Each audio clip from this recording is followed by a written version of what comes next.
அந்த டவுனில் 12ஆம் வகுப்பு தேர்ச்சி பெற்ற பாலன் இன்ஜினியரிங் கல்விக்காக கோயம்புத்தூர் சென்றான். மாதந்தோறும் கல்லூரி கட்டணத்திற்காக பணம் செலுத்த அவனுக்கென்று ஒரு வங்கிக் கணக்கை ஆரம்பித்தான். 4 ஆண்டுகள் என்பது 4 மாதம் போல உருண்டு ஓடியது. படித்து முடித்தவுடன் வேலை கிடைக்கவே சென்னைக்கு சென்று விட்டான். சென்னையில் அவன் வேலை பார்த்த கம்பெனியில் 7ஆம் தேதிதான் வங்கியில் சம்பளம் போடுவார்கள்.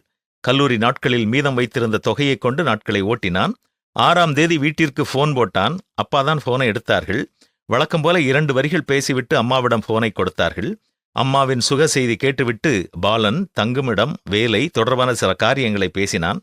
அடுத்த நாள் சம்பளம் வரும் என்று மகிழ்ச்சியில், உங்களுக்கு நான் ஏதாவது அனுப்பட்டுமா என்று கேட்டான்.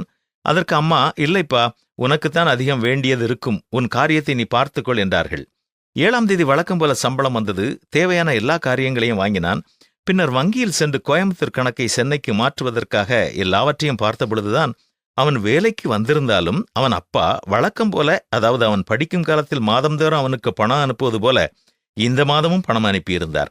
வேலை கிடைத்ததால் தனக்கு பணம் அனுப்ப மாட்டார் என்று தன்னை குறித்து பெருமையாக நினைத்திருந்த பாலனுக்கு அவன் பெருமையின் தலையில் கொட்டுவது போல இருந்தது. வாலிபர்கள் எத்தனை மாறினாலும் அப்பாக்கள் மாறுவதில்லை என்பதை புரிந்து கொண்டான். முதல் முறையாக நன்றி உணர்வோடு அப்பாவுக்கு தேங்க்யூ அப்பா என்று SMS பண்ணினான். உலகத்தின் அப்பாக்கள் பிள்ளைகள் மேல் இத்தனை கரிசனை உள்ளவர்களாக இருப்பார்கள் என்றால், நம்மை படைத்து பாதுகாத்து ஒவ்வொரு நாளும் நம்மை வழிநடத்தும் பரமபிதா நம்மில் எத்தனை கரிசனை உள்ளவராக இருப்பார். இதை புரிந்து கொள்ளாமல் புலம்பிக் கொண்டிருக்கிறவர்கள்தான் அதிகம்.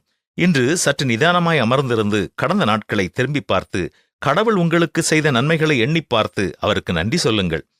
கர்த்தர் எனக்கு செய்த எல்லா உபகாரங்களுக்காகவும் அவருக்கு என்னத்தை செலுத்துவேன்?